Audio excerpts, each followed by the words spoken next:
भारत और मालदीव के संबंधों पर अब सुधार की उम्मीद की जा सकती है। मालदीव में सरकार बदलने के बाद मोहम्मद मुइज़्ज़ू का भारत विरोधी चेहरा सामने आया था, जबकि इससे इतर भारत के धुर विरोधी चीन के साथ उनकी नजदीकियां कुछ ज्यादा ही बढ़ती चली गई। मालदीव के राष्ट्रपति मोहम्मद मुइज़्ज़ू रविवार से भारत की यात्रा पर है। ये उनकी पहली राजकीय यात्रा है।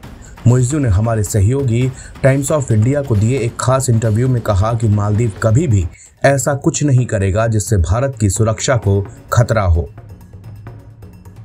प्रधानमंत्री नरेंद्र मोदी से मुलाकात से पहले मुइज़्ज़ू ने चीन के साथ मालदीव के बढ़ते संबंधों पर भारत की चिंताओं को दूर करने की कोशिश की है। उन्होंने कहा कि मालदीव दूसरे देशों के साथ सहयोग बढ़ा रहा है, लेकिन ये सुनिश्चित करता है कि उसके किसी भी कदम से क्षेत्र की सुरक्षा और स्थिरता को कोई नुकसान ना पहुंचे।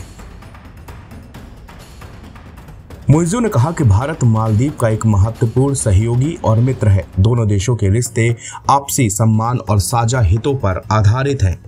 मालदीव भारत के साथ मजबूत और रणनीतिक संबंध बनाए रखेगा और क्षेत्रीय स्थिरता सुनिश्चित करने के लिए मिलकर काम भी करेगा।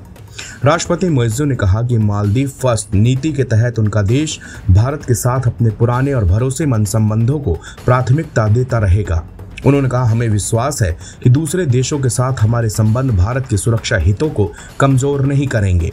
मालदीव भारत के साथ मजबूत और रणनीतिक संबंध बनाए रखेगा।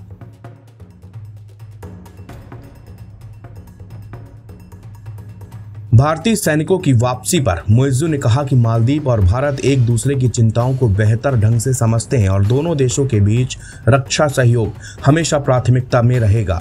हालांकि उन्होंने भारतीय सैनिकों को मालदीव वापस भेजे जाने का बचाव करते हुए कहा कि ये स्थानीय लोगों की इच्छा थी। उन्होंने कहा कि हाल के घटनाक्रमों से द्विपक्षीय संबंधों में सकारात्मक प्रगति दिखाई देती है। उनकी पहली राजकीय यात्रा के अंत तक ये स्पष्ट हो जाएगा कि मालदीव एक सहयोगात्मक और पारस्परिक रूप से लाभकारी साझेदारी को बढ़ावा देने के लिए प्रतिबद्ध है। मोहम्मद मुइज़्ज़ू से अगला सवाल पूछा गया कि नवंबर में कार्यभार संभालने के बाद ये आपकी पहली आधिकारिक द्विपक्षीय यात्रा है। पिछले 10 महीनों में उतार चढ़ाव के दौर से गुजरने के बाद रिश्ते अब स्थिर होते हुए दिख रहे हैं और चीजें बेहतर हो रही हैं। आप इस बदलाव का श्रेय किसे देंगे? जवाब में मुइज़्ज़ू ने कहा कि यह मेरी पहली राजकीय भारत यात्रा है और मुझे यह यात्रा अपने कार्यकाल के पहले वर्ष में करते हुए बहुत खुशी हो रही है। मैं भारत की राष्ट्रपति द्रौपदी मुर्मू और भारत सरकार को इस निमंत्रण के लिए धन्यवाद देता हूं। जैसा कि आप जानते हैं, मैं इस साल जून में प्रधानमंत्री नरेंद्र मोदी के शपथ ग्रहण समारोह के लिए भारत की यात्रा कर चुका हूँ। नवंबर में अपने शपथ ग्रहण के तुरंत बाद मुझे COP28 के मौके पर प्रधानमंत्री से मिलने का सौभाग्य मिला। आप सहमत होंगे कि यह उतार चढ़ाव भरी सवारी कतई नहीं है। यह ऐतिहासिक रिश्ता सदियों से चले आ रहे आदान प्रदान और साझा मूल्यों से एक पेड़ की जड़ों की तरह आपस में जुड़ा हुआ है। हम कुछ समय के लिए इस यात्रा की तैयारी कर रहे थे और आपसी समझ और सुविधानुसार समय पर आए हैं। मालदीव और भारत के बीच संबंध हमेशा मजबूत रहे हैं और मुझे विश्वास है कि ये यात्रा इसे और मजबूत करेगी। दूसरा सबसे अहम सवाल पूछा गया कि भारतीय सैन्य कर्मियों को वापस भेजकर आप अपने चुनावी वादों को पूरा करते हुए एक संवेदनशील मुद्दे पर अपनी बात मनवाने में कामयाब रहे। क्या आप भारत के साथ रक्षा सहयोग की सीमा तय करना चाह रहे हैं? क्योंकि आपके पूर्ववर्ती के कार्यकाल में किए गए अन्य समझौते की भी समीक्षा की जा रही है। भारत को आप इस क्षेत्र में अपनी रक्षा क्षमताओं को बढ़ाने, शांति, सुरक्षा और स्थिरता सुनिश्चित करने में किस भूमिका में देखते हैं?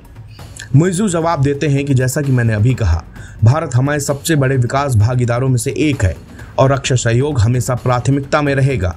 वैश्विक स्तर पर चुनौतीपूर्ण समय में जब क्षेत्रीय युद्ध सभी देशों की सुरक्षा के लिए खतरा पैदा कर रहे हैं, तो इन सहयोगों, खासकर हिंद महासागर क्षेत्र की सुरक्षा को बढ़ावा देना महत्वपूर्ण है। मैं पूरे विश्वास के साथ कह सकता हूं कि मालदीव और भारत को अब एक दूसरे की प्राथमिकताओं और चिंताओं की बेहतर समझ है। मैंने वही किया जो मालदीव के लोगों ने मुझसे करने को कहा था। हाल के बदलाव में घरेलू प्राथमिकताओं को संबोधित करने हमारे प्रयासों को दर्शाते हैं।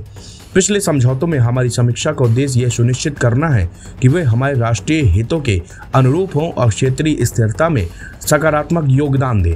दुनिया के सबसे बड़े लोकतंत्र होने के नाते मेरा मानना है कि भारत की जनता और सरकार इसे समझती है।